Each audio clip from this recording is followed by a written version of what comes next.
Good evening, everybody. So we have a couple of announcements, but I want to start out first by introducing someone who's very special to us and especially special to Pastor Tim. I've had people ask me if I'm Pastor Tim's wife. I am not Pastor Tim's wife. I told those folks, I'm like, she's a lot sweeter than I am. So this is Thalia, and come on up. Thalia is fantastic, and she has your children in the back. So those of you that have little children probably have met her, but those that don't, we keep her back here a lot. She is very, very good. So a lot of times you won't see her here. But today, it is her birthday. And so I thought it might be kind of nice to sing happy birthday to her, even though I know she's going to be embarrassed. And I can't sing, so I'm giving the microphone to Elaine. But let's... I think it's like one of the hardest songs to sing, isn't it? All right, together in English. In English. Just kidding. All right, ready? so 1, 2, 3. Yep. Happy birthday to you. Happy birthday to you. Happy birthday, dear Thalia. Happy birthday to you. Okay. She is a very sweet, very wonderful person, so I thought it'd be nice. She doesn't get to be in here very often. Okay, so a couple quick announcements. Don't forget to write in your questions, and we'll see if we have time for the responses. Another one is kind of not a great announcement, but if those of you that are parking in the wheelchair spots do not need wheelchair assistance, we ask that you please not park there. I know it's closer and that kind of thing, but not at 6 o'clock, but at 7 when everyone shows up, sometimes there's not room for those that do need wheelchair spots that are handicapped. So you may get some notices on your car. If you need to park there and you don't have a sticker, that's okay, just ignore the notice. But if you do not, please park in the regular parking area. And the only other thing, really quick, is that Church Center app that we've been talking about. If you need help downloading the Church Center app so that you can check in, it makes check-in a lot easier. Let me know. And then I'd like to welcome all the online folks. Thank you for attending via online. And now we'll welcome Pastor Tim. Sorry, Tim.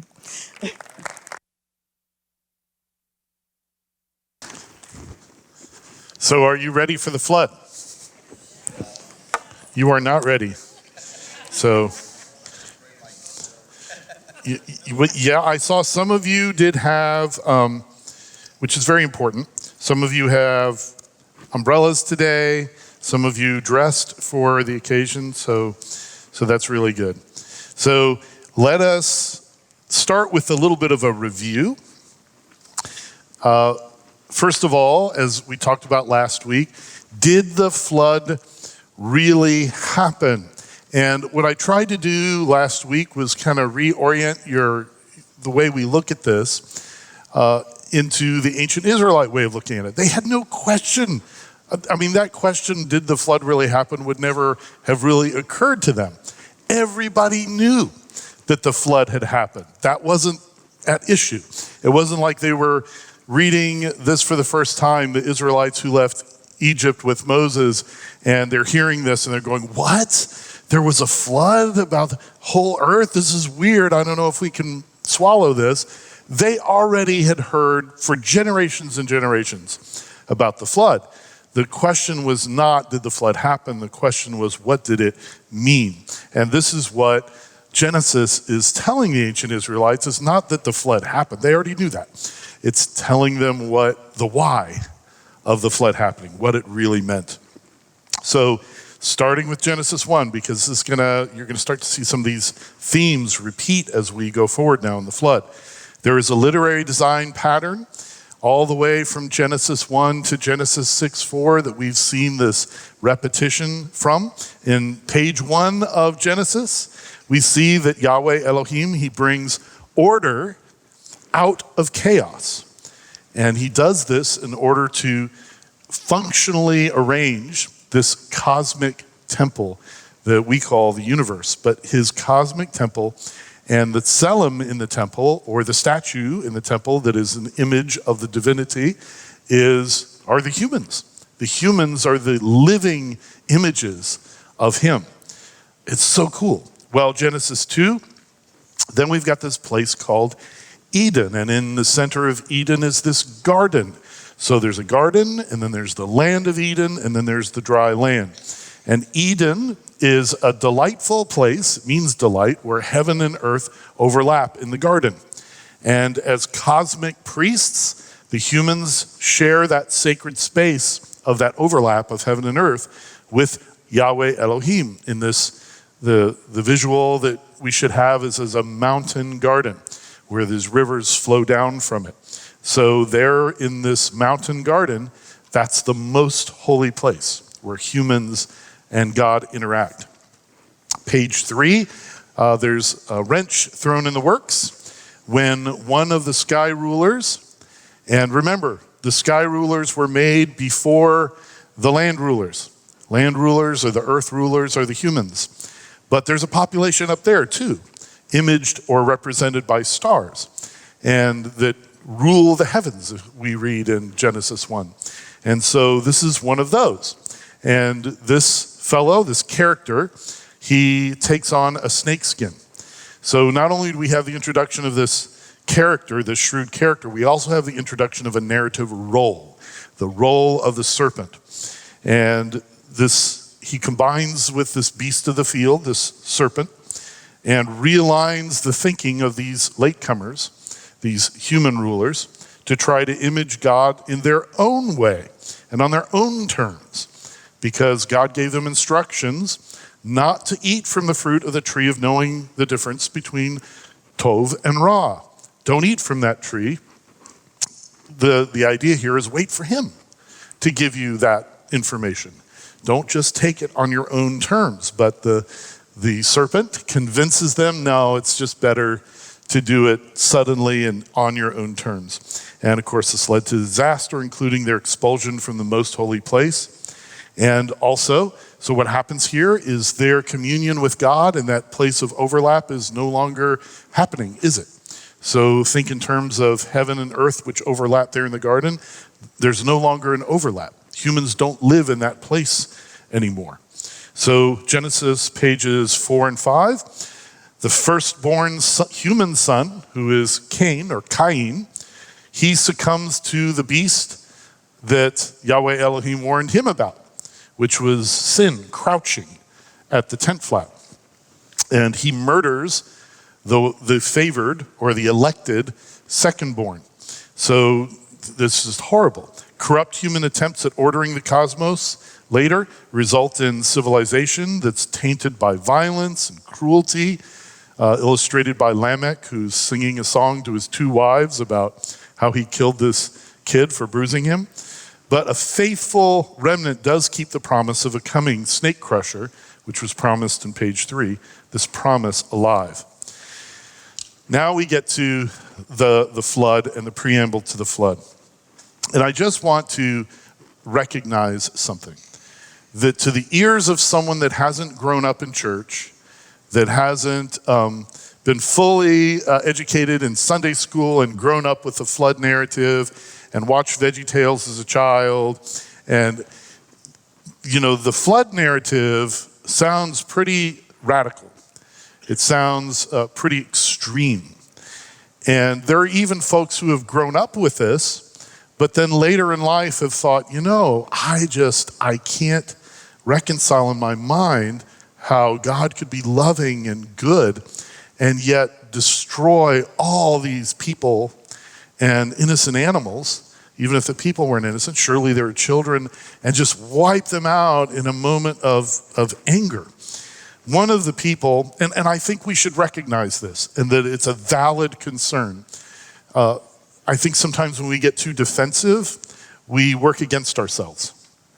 And the biblical authors have no problem embracing this tension. And the way that they play it out is slowly over time. They give us incredible tools to kind of reckon with this, but they don't really give us pat answers, so I don't think we should give pat answers. But an example of someone, I don't know their real name, their pen name is Horace Gilgamesh, decided to, they grew up in a Christian tradition, And they're like, my whole view of the flood was, all these cute little animals on the ark. But obviously there's more to that. Think of all the people who died. So they wrote a children's book called the Awkward Children's Bible, I think it's what it's called. And it deals with all of these challenging stories with cute pictures. It's not really for children. And this is the image that's from their book of the flood, yeah. And your eyes are drawn to what we pass over in our mind, and it's all these floating dead people in the water as Noah and the animals are happy. So I think we should recognize that when people who don't grow up in this tradition that we have, or that many of us have in this room, are faced with this narrative, that's the immediate gut reaction. And what is beautiful to me is not just relying on our traditional defensive positions, but seeing what the biblical authors actually have to say about this. And that's what we're doing today. So the beginning of page 6 of the Bible, what happens, remember those corrupt sky rulers that we see one example of in page 3. Now they attempt to recombine heaven and earth in some spots, to have this merger again of heaven and earth that once was in the garden, but they're doing it in a different way. They're doing it by taking the daughters of men and having these children, the Nephilim, and they're trying to manage this new overlap of heaven and earth on their rebellious terms. And the Nephilim, remember, are those, once again, this is not like they're hearing about the Nephilim or the giants and saying, whoa, that's weird. Where did these guys come from? And what's this deal with the sons of God and daughters of men? We've never heard that before. That was already in their minds. They already had a category for that. Every culture in ancient times and certainly in their time had this idea of these founding great warrior kings who were half human and had some sort of divine parentage. Hercules was one example of that for the Greeks. For Mesopotamian civilization, one example was Gilgamesh. These great hero kings. Did anyone ever see, I'm not recommending you see it, here's some scenes, but has anyone seen the movie 300 that's willing to admit that they saw the movie? Okay, thank you for one person willing. So if you remember how Xerxes was depicted, the Persian king, that's how these people saw these great founding kings he wasn't a founding king, but that's how they viewed this, is that they weren't just human beings, they were these larger than life figures that had divine parentage. In fact, Alexander the Great, I won't go into this, but he tried to promote the idea that Philip II wasn't really his father, that his mom had a thing going with Zeus, and that it was a propaganda tool. He wanted to be seen as what the biblical authors would call a Nephilim. So starting now at Genesis chapter 6, verse 5. We've got this corrupt merger of heaven and earth that the spiritual beings that were corrupt decided to do on their terms. And I know I don't use familiar terms when I talk about these beings. I know many of you would be more comfortable if I just said demons. And thank you. I think a couple of folks have mentioned that to me. Angels, demons, we've got the white hats, the black hats. But I'm trying to stick with the language that the biblical authors are using up to this point, because this is the lens that they're looking through. So the way they saw it is that God has his heavenly staff, and he's got his population in the heavens, and he's got his population on the earth. And just as there was a rebellion on the earth, there's something that went on up there as well. And some of these beings became corrupt. Later, some of these beings are described in later books as demons, but they did have a little bit more of a complex view of that. But definitely not good beings, we can certainly say. But these rebel spiritual forces had created what we might call a living hell in what remains of the sacred space of the cosmic temple. Now, this isn't hell as we see it in later reflection, but you see how the kingdom of darkness has its tendrils on the earth here. And they're attempting to remake the earth in hell's image. Verse 5, And Yahweh, he saw that multiplied was the Ra. Remember what Ra is? Yeah, badness, bad. Multiplied, what were humans supposed to do? They're supposed to multiply in the earth, multiply Tov. Well, Ra is multiplied of Adam, of humanity, in the Eretz, in the whole land. And every purpose of the plans of his heart was only Ra all the day. Okay, so in the land, Ra is multiplied, and all the day, Ra is multiplied. You see, we've got space and time are both being corrupted here. So Yahweh Elohim commanded the humans to be fruitful and multiply in page 1, because that's when they would multiply Tov. That's what they're supposed to do, is the imagers of God. They're imagers to rule, to multiply, and then to work and keep the garden in such a way that that overlap of heaven and earth spreads over all the land. But instead, something else has happened. The sons of Elohim, who transgressed the boundary with the daughters of men, have blurred that image with images of their own corrupt spiritual selves. So now, because of this, partly because of this, only the Ra of Adam is multiplied in the Eretz, in the space where humans live. The cosmic temple has been defiled. It's been defiled, and it's not just human sin that's doing it. It's a transgression of that boundary so that there are corrupt spiritual beings involved in it as well. So verse 6, and it says, and Yahweh nachamed, he nachamed. Some of your translations will say he repented of, or was sorry that, or regretted. He nachamed, that he made Adam in the Eretz. What does that mean? He was pained in his heart. He was pained in his heart. And Yahweh said, okay, so what is the reason why he's going to say what he's going to say? Because of a nacham in his heart and a pain in his heart. I want you to notice that the biblical authors are very careful about what words they use. And not once in this entire narrative over these 4 pages do the authors use any Hebrew word for anger. It doesn't mean that God wasn't angry in the event. My assumption is there must have been, but they're very careful about what words they use, and they do not use erekapayim or any Hebrew word for anger. The first time that shows up is in Exodus chapter 2 or 3, I think, when it's related to God. Just keep that in mind.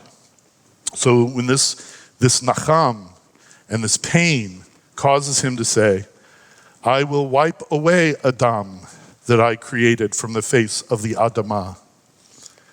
From Adam to Behemah, in other words, the animals, to creeping things, and to birds of the skies, for I niham that I have made them. Okay, so let's sit for a moment on what this means that Yahweh regretted, is what this translation says, in making Adam. Nacham, which is the word in Hebrew here, it's a word play. All these words are connected. Remember comfort? It's the word nachum, which was a word play on noach, which is rest, and nicham, which is sorrow. And nacham is part of this group of words that are being used to play off of each other here. Nacham literally means to comfort or to have compassion. It's like when somebody does something, or something is going through a terrible tragedy in their life, we'll go, oh, something will hit us, and we'll go, I'm so sorry. Technically, literally, why are you sorry? Did you make that happen? No, but you have a sorrow in your heart. It's like, I'm so sorry that you're going through this. Well, it can mean regret in the sense of feeling sorry for someone or something. The idea here is that because of the Ra that is infecting the land and infecting time, and the prolonged, slow descent into chaos through suffering that is resulting from this, Yahweh is pained in his heart. And both his justice and his mercy are going to come now to the forefront. The biblical authors are not really exploring the idea that God is saying, man, I never should have made humans. That was a dumb thing I did. That's not the sense they're giving here. The sense that they're giving here is pain over this creation that was supposed to be good, but now so much suffering is being caused. So what's happening is justice and mercy. Justice. The wrong of the spreading of Ra, it has to be dealt with so that the humans will be handed over to the chaos they're creating. That is typically God's judgment in the Bible. When you see judgment occur, it's not like something coming out of nowhere that's completely unrelated to what the humans are doing. Normally, it's God saying, okay, I'm going to hand you over to what you're already doing, but I'm going to speed it up to end this thing. So that's where mercy comes in. Instead of letting this slow death proceed over thousands of generations, which is similar if you remember back to, we've got to expel them from the garden, lest they eat of the tree of life and live forever and perpetuate this thing forever and ever, right? So this is the same kind of idea. Yahweh is going to let their desired destruction, which they apparently really want, happen quickly. And he nihams, that he has made the inhabitants of the Eretz. That's a narrative clue that what's about to happen here is just so when Yahweh is talking about his making of the humans, this is a clue that he's now going to unmake them. And what this should cause us to think of as careful readers of the text is, I wonder if we're going to see a reversal of Genesis 1, a reversal of creation. That's exactly what we're going to see over the next few pages. So it's a literary reversal. We're going to see it almost go exactly backwards. But, verse 8, but Noah found Chaim. That's an important word in the Bible. Translated grace, translated favor. Noah found Chaim in the eyes of Yahweh. So, by the way, here, these are the birth generations of Noah. Noah was a righteous one, a tzaddik one, blameless in his generation. And Noah walked with Elohim. Remember someone else that walked with Elohim? Enoch. And remember someone in the beginning, page 2, that walked with Elohim as he would come in the cool of the day? Adam. So Noah is like a new Adam, is what we're being clued into here. And Noah birthed 3 sons. 3, language of testing. I wonder what's going to happen here. Shem, Ham, and Yapet. So Noah found Chaim. When Adam and Chava, his wife Eve, was named later, when they were naked and ashamed, remember that, after they had been called to account? Yahweh showed Chaim to them when he clothed them in a protective covering of animal skins. And when Cain was exiled from the land east of Eden, Yahweh showed Chaim to him by clothing him with a protective mark. And now that humanity has filled all of the Eretz with Ra and transgressed grievously with corrupt spiritual beings, Yahweh still shows Chaim. This time he does it by choosing a righteous representative of humanity to come through the waters and onto the dry land, bringing rest to the Eretz, which is his name. The 3 sons, and we'll get to this in a couple of weeks, they're listed out of birth order. You kind of have to dive deeply to see the Genesis birth order, which comes up in a few chapters, but you can figure out the birth order. So, but there's a clue here that there's a twist happening, in that this latecomer motif is about to go through an adjustment. The actual birth order is Japheth is the oldest, Shem is the middle child, and Ham is the youngest. He's the youngest. And remember, favor usually goes to the youngest, but that story gets kind of changed a little bit. So, verse 11. And the Eretz was ruined. I want you to, if you've got a pen, circle that word ruined, because it's going to occur 4 times in a short period of time. It's the word shakaf in Hebrew. The Eretz was ruined before Elohim, And the eretz was filled with violence. And Elohim saw the eretz, and behold, it was ruined. For all flesh had ruined its way upon the eretz. Ruined, ruined, ruined. Shachaf. 90% of the time when this word is used in the Hebrew Bible, it means, a best translation is destroyed. So destruction's already here. Ruination is already here. So how is Yahweh Elohim going to deal with this destruction that has already spread throughout the land? Elohim said to Noah, the end of all flesh has come before me. All flesh, he says. Note that. Because the eretz is filled with violence because of them, and behold, I am going to ruin the eretz. So part of what's happening here is that there's a chiasm, starts and ends with ruin. But that's a literary design to draw our attention to the fact that Yahweh is not bringing something new. He is giving people what they're already doing. But it's going to happen quicker. It's not going to last thousands of generations of suffering and lingering destruction. It's going to happen quickly. So ruin and violence, this beautiful cosmic temple, which is, remember, the functional arrangement of life from Genesis 1, has been totally vandalized. It's past the point of restoration. It needs to be demolished. From the vantage point of the biblical authors, the flood did not cause suffering. This is just from their point of view. The suffering was already there. It was drawn out. It was heading for a multi-thousand-year descent to final destruction. And the claim is that the flood narrative is not a genocidal plan, it's a rescue plan. This is a rescue plan. And this, what we have read so far, already departs a great deal from the pagan explanations for the flood. In the Atrahasis, for example, Enlil, the god Enlil, causes the flood because humans are just too noisy, disturbing his sleep, and he wants some peace and quiet.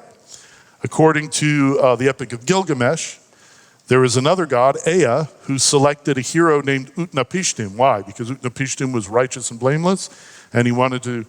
No, he wants him to survive so the gods will still have slaves to do their bidding. We can't get rid of all the humans. Enlil is just out of his mind. So what the biblical authors say here is that flesh had ruined, so we've got a ruination of the land, a ruination of the day, so space and time are ruined, but also the way of flesh has been ruined. This is the word dedek, and I want to refer to Michael Morales' comments on this when he says, humanity's alienation from God deepens further still when the sons of God take to themselves the daughters of men, bearing mighty heroes of name, Anshe Hashem, and Yahweh resolves to wipe out man, Ha'adam, humanity, from the face of the Ha'adamah, and by a deluge of waters.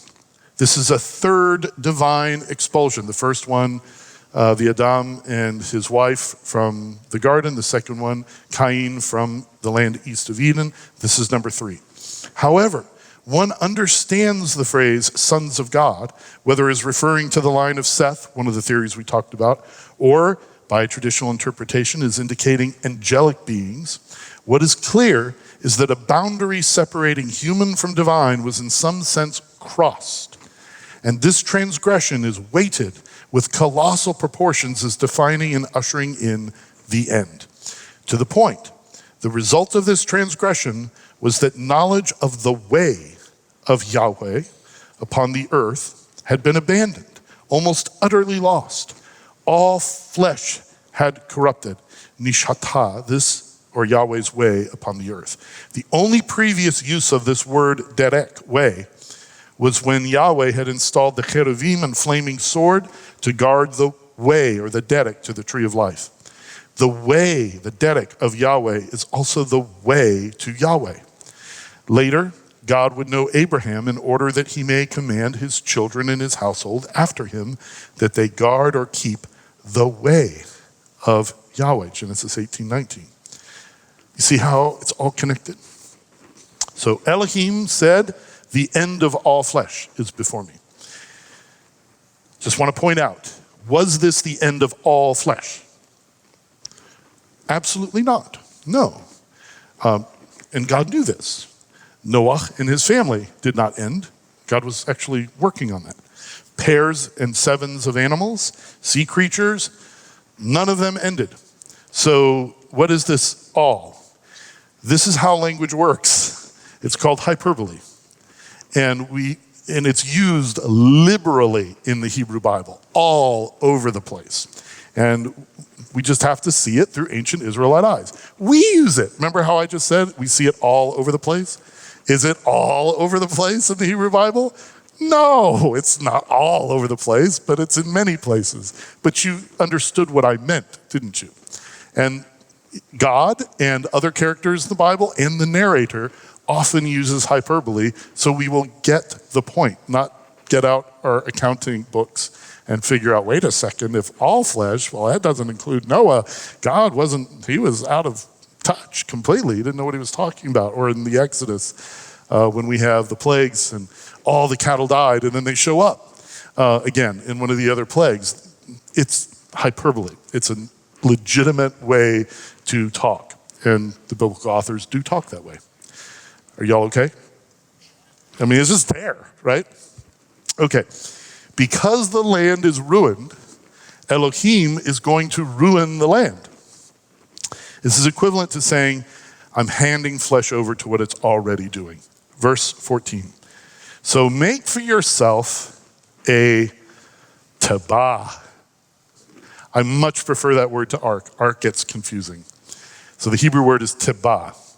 Make yourself a tabah of gopher etz. Okay, and this is what you're going to do. You're going to make the tabah with nests, and shall kofer it inside and out with kofer. What's going on here? I think this is a very, very, very cool verse. Tabah is an extremely rare Hebrew word. We're translating it ark, but it's not the same word for Ark of the Covenant. So that's a completely different word. So I don't really like using it. Tabah. There's, in fact, only one other place in the entire Hebrew Bible, other than the flood narrative, where the word tabah is used. And you get a gold star if somebody knows where that is, because I only learned this a few years ago. Not in Revelation, that's good. But I'm talking about the Hebrew Bible. But that's good instincts there. So you remember when Moses' mother put him in the basket? Guess what that basket's called?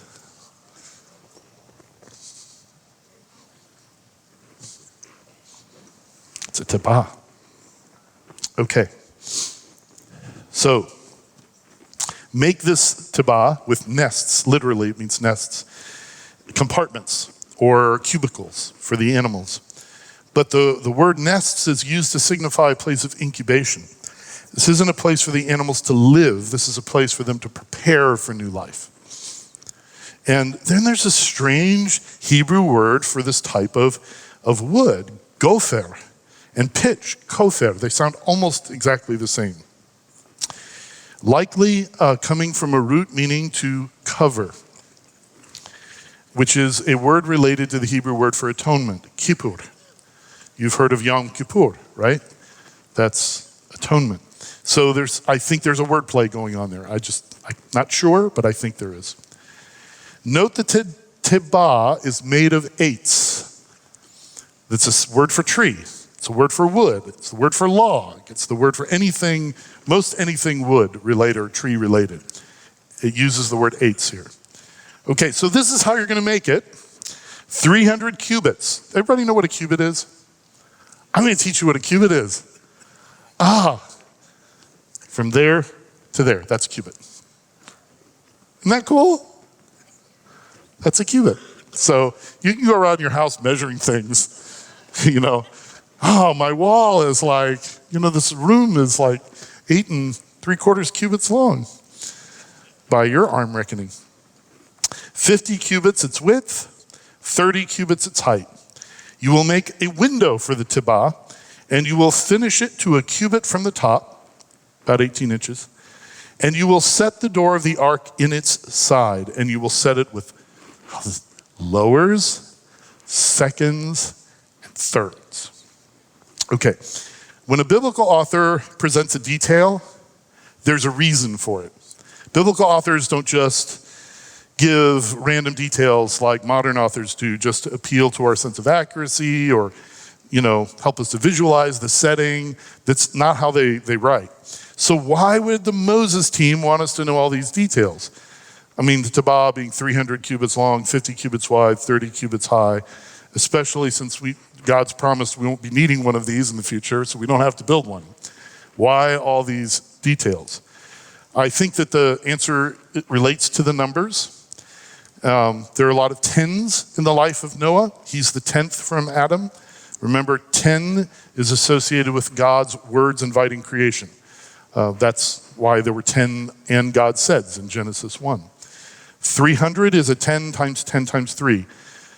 God's word on the third day was to arrange for the dry land to emerge from the waters, provide vegetation in the earth. And that's what happens in biblical narrative when you go through a time of testing. You go from chaos to safety, from water to dry land. So 3 often represents a time of testing.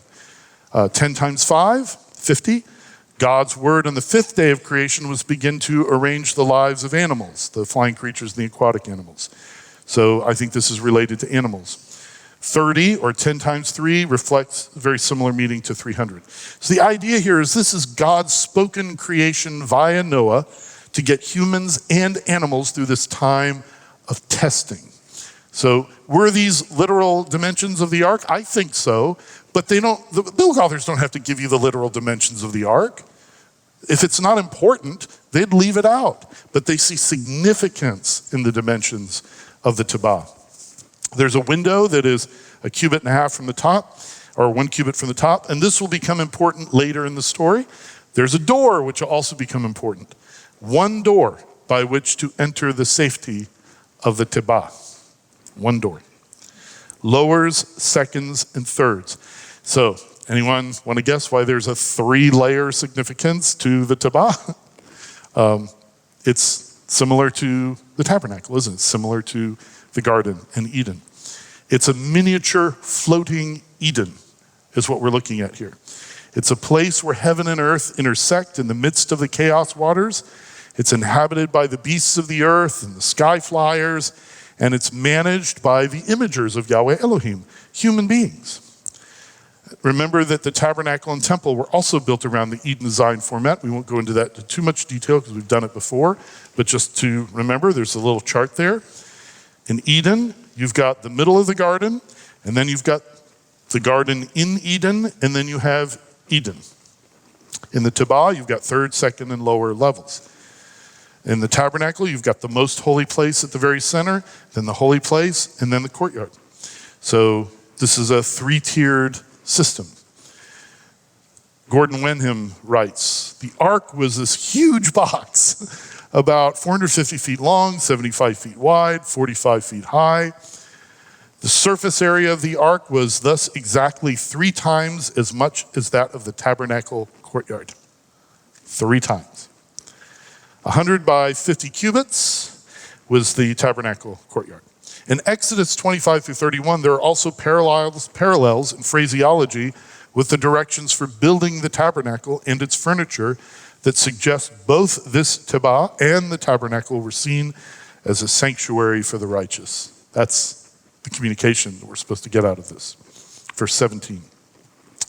And behold, I am going to bring the Mabul Ma'im, flood of water. Mabul is flood, but it's a special kind of flood. Upon the Eretz, to ruin, there's that word again, all flesh, which has in it the Ruach of Chava, the breath or the spirit of life, from under the skies. Everything that is on the Eretz will expire. So what is this Mabul? Remember how on day 2 there was the rakia that was set up to separate the waters above from the waters below? This is those waters, those pre-creation state waters. That's what the Mabul is. We see this clearly in Psalm 29, verse 10, because the Lord is above those waters, heaven is above them. The Lord sits enthroned over the Mabul. The Lord is enthroned as king forever. So he is going to use this Mabul, which was pre-creation chaos, to flood the earth. He's going to ruin all flesh with the Ruach of Chava under the skies. The Ruach is his gift of life from creation. Remember, he breathed in the animals, he breathed into humans. And now it's going to be withdrawn. He's withdrawing the gift through a process of decreation. The Mabul that was separated on day 2 of creation will be allowed to cover the dry land again, like it once did. Verse 18. And I will set up my covenant with you, talking to Noah. And you will go into the Tebah, you and your sons and your wife and your sons' wives with you. And of every living thing of all flesh, 2 of everything you will make go into the Tebah to keep them alive with you. They shall be male and female, of the birds after their kind, and of the animals after their kind, of every creeping thing of the ground after its kind. 2 of every kind will go to you to keep them alive. So I will set up my covenant with you. This is the first, remember, principle of first mention is important. This is the first time in the entire Bible that a covenant is mentioned. First time. So even though the entire covenant is laid out for the whole family in chapter 9, it begins with a single righteous one through whom the many will be spared and through whom creation will be renewed. So Noah is the one, elected one, that this covenant is made with, and who benefits? The children, the wives, and the animals. They benefit through the election. They are blessed through the election of this one. Important concept. So 2 by 2, these animals are chosen for preservation of the species, and this reflects God's ideal for new creation is male and female. The means by which 2 become 1, to be fruitful and multiply. Remember, 1 become 2, become 1, we get from Genesis chapter 2. Later, we do find out that sacrificial animals also come in by 7s, but for now, the order is for blessing, to keep them alive rather than sacrifice. Verse 21. And as for you, take for yourself some of all edible food that you will eat, and gather it to yourself. And it shall be for edible food for you and for them. And Noah did according to all that Elohim had commanded him, so he did. So what's happening here is Noah is becoming the provider for everyone on the Tebah, including animals. So he's reflecting how an image of God is supposed to rule. This is an example of God instructing him. This is how you rule. You rule by a delegate of Yahweh Elohim as a provider. You're providing for them. He provides on God's behalf. And this image also does the things that Yahweh Elohim commands, which is a refreshing departure from what we've been reading so far, isn't it? So far, many people have not been doing what God commands. He actually does it, it says. One blameless person's righteousness provides a covering in a vessel made of eights and made of trees, and leads them through the waters of death into new creation, giving the food of life along the way. You see the principles that are set here? It's one blameless person's righteousness. It's a covering. It's a kippur for the others in a vessel of tree, and leading everyone there through these waters of death and into new creation life, and providing food for them. That sound like any story that you've heard? There are 8 people on the Tebah. 8's a number. 8 is a number. Can you think of something important that may have happened on the 8th day? A couple thousand years ago. It was on the 8th day, the first day of the new week. New creation. Brand new creation. Okay, so how do the ancient Israelites, what are they thinking about all this stuff here? So remember, the flood narrative was not new to them. They knew the flood narrative, they just didn't know this flood narrative. It was already well established in the cultural river of the ancient Israelites, but now they begin to hear about it from the Moses team in an entirely new light. And again, I want you to picture some of the first hearers here, potentially, being the ones that left Egypt and are traveling with Moses. This is the earliest audience that could have heard this kind of stuff. So that's whose eyes we're trying to look through here. Humans, they find out, are not actually wiped out by capricious gods because, they were just annoying and loud. The ruination of human cruelty and violence required a just God to hand them over to what they were already asking for. But he did so in such a way as to provide for a new creation. That's the newness here. It's not that there was a flood that was divine in origin, but that it was done not for angry destruction and bitterness, but it was done to provide a way of rescue. God's redemptive plan, they would have thought, involves using a righteous person to build a temple with a relationship to the third day. Just keep that in the back of your mind for a few thousand years. Yahweh Elohim is totally within his rights to withdraw his ruach and to reverse creation. This is not like, why would God do such a thing? They're like, well, yeah. I mean, he provided this gift. It was abused. You take the gift back. So how do we reflect? I think there's a lot of reflection we need to do, but here's a few suggestions. God does not bring judgment because of irrational anger, at least not the claim of the biblical authors here at all. Instead, he brings just consequences by handing them over, quote unquote, to what people are already doing, except in mercy and much more quickly. And it brings Yahweh Elohim grief. Those words we do see here, grief and pain, to see the ruin that humans bring upon themselves. But even in judgment, Yahweh provides the means to new creation. Just keep in mind, there's one door. There's one door.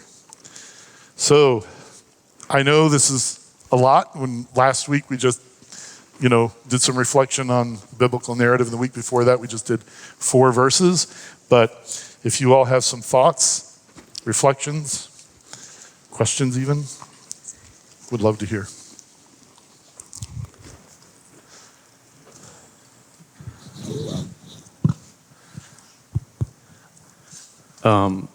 First of all, thank you for all your research and everything you put in this. It's incredible, truly. It's fun. I think today what you talked about him just having pain. What I was always taught was that it was anger, and him being painful about it actually makes more sense. And then I kind of think where we're where we're at now in the world, where it's almost like we are seeing a revival. I feel like more people are actually coming to the Lord than what they had been traditionally in the last handful of years. But then on the complete polar opposite, you have almost extreme blasphemy, where we're creating our own genders, we're murdering babies at an alarming pace, and it's like kind of like where does it end? I think we're whatever, but you know what I mean. There's a lot going on, isn't there? Totally a lot going on. There's a lot going on.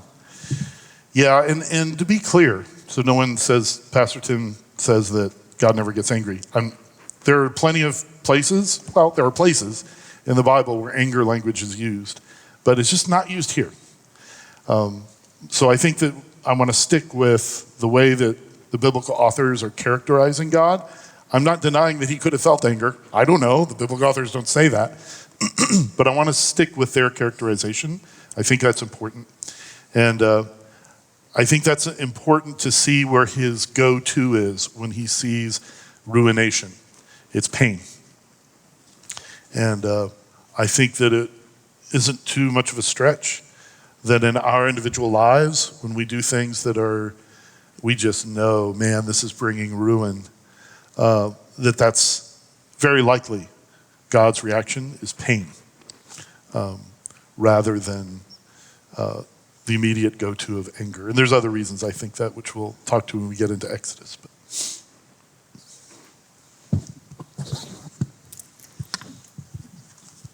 I tell you, Pastor Tim, you're just amazing.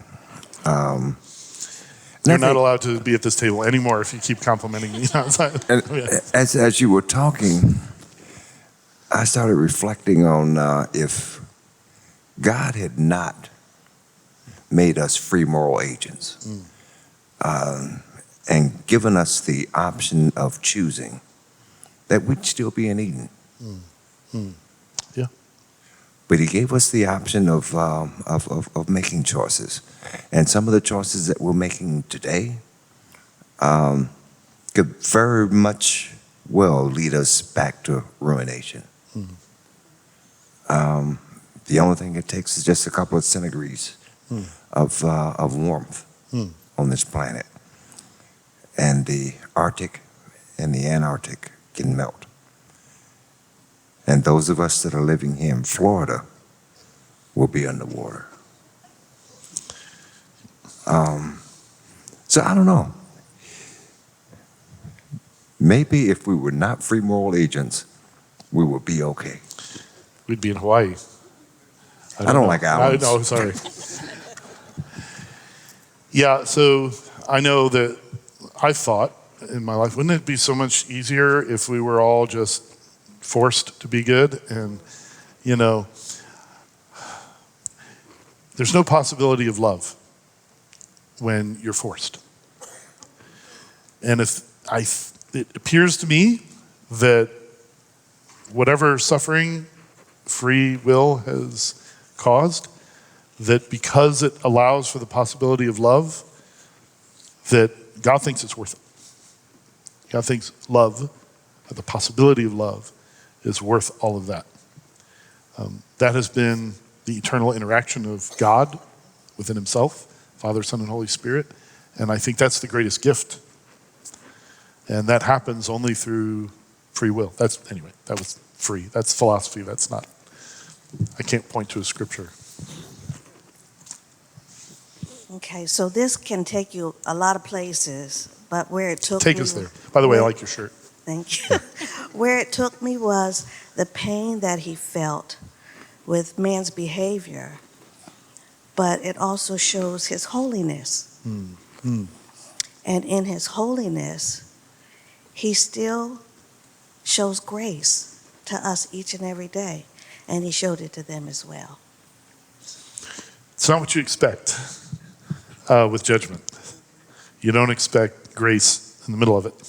You expect, man, it's all, I'm done. We're done for. And in the middle of it, grace, yeah. Thank you, guys. Oh, you were getting ready to pick up that microphone? I was just thinking this. I wrote this, that when you said this, that suffering was already there. The flood didn't cause it.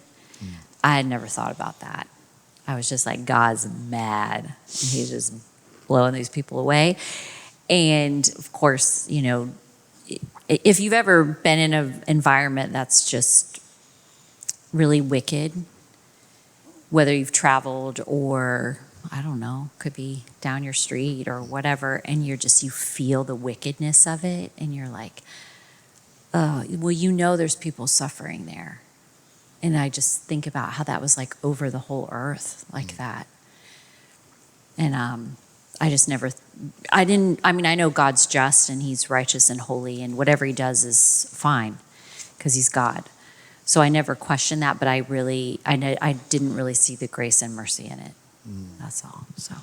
Yeah, I think that's really what the biblical authors are trying to say. I think that's why they're wording it the way they word it.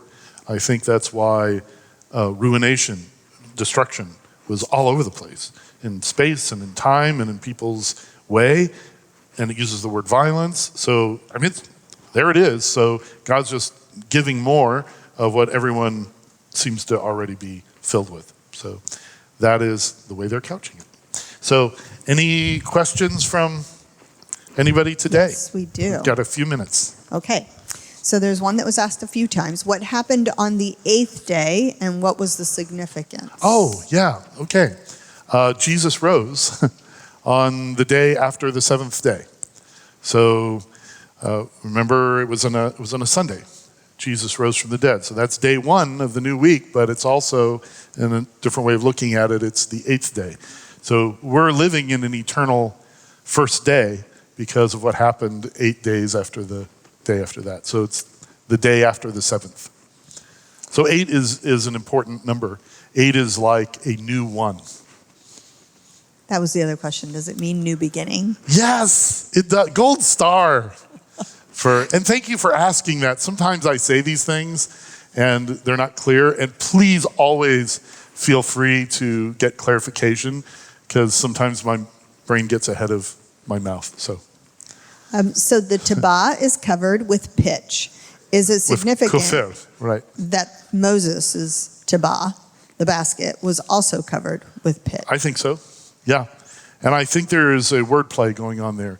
So in the old Babylonian flood epics and everything, the boat that Utnapishtim was in, and Atrahasis too, I think, if I remember correctly, was covered with bitumen, so some kind of pitch. But the Hebrew authors are able to use this Hebrew word for pitch that is like the same Hebrew letters as the word for the covering of the Day of Atonement. And it's like so cool. That's like the words, Niham and Niham and Nahum and Nacham, which is all those words that we talked about, God having pain or feeling sorrow for having created humanity. Those are all the same Hebrew letters. They don't have vowels in ancient Hebrew.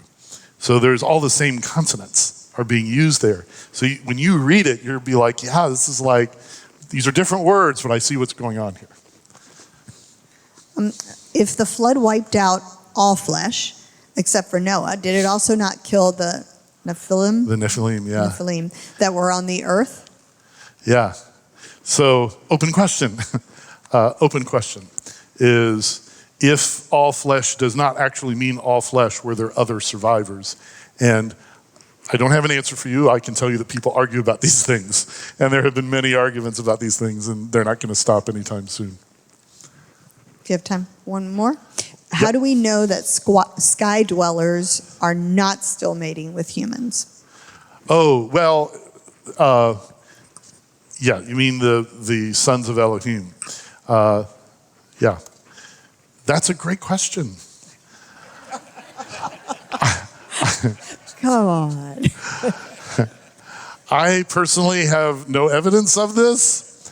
I do not think that it is happening today. I think that at the very least, I think it did happen after the flood. I think that is why there were Nephilim in the land, the Raphaim and, for example, Goliath. I think that either it happened again or there were survivors from the flood. And the Bible is ambiguous about which that is, so that we will think about these things. I do not think that it is happening today. I cannot point to a chapter and verse that says so, but I do not personally, my opinion, for what it's worth, think that it's happening. Are we good? That's it. We're good. All right. Thank you, guys. Wonderful.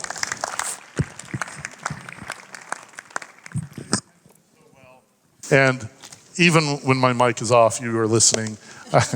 You guys are great. I really do have to tell you that as a class, just overall, I've been so impressed with you. Your attentiveness, your patience with me and all this nerdy stuff, and your comments to me and some of your emails. And I just want you to know I love you so much. And I have to say, I know I said this multiple times at the beginning, but again, I'm so thankful for Pastor Glenn for creating space for a class like this, because it's his heart to dive deep into the scriptures and make that available. And the fact that you attend, makes it possible for us to spend the time and resources on this. So he thanks you and loves you very much, and loves me too, so to let me do this. So love you guys. Thank you, Pastor Tim. Right, so I'm just going to pray and say goodnight. Women, stay here if you're going to stay for women's. The men, meeting in the chapel. Father, we thank you for tonight. We thank you for each and every person that was able to attend. And Lord, we just pray that your word just go forth, that we just continue to meditate on the things that we've learned tonight. Bless Pastor Tim as he teaches in the men's group and as he continues to formulate the lessons for our classes. And we just thank you, Lord. In Jesus' name, amen.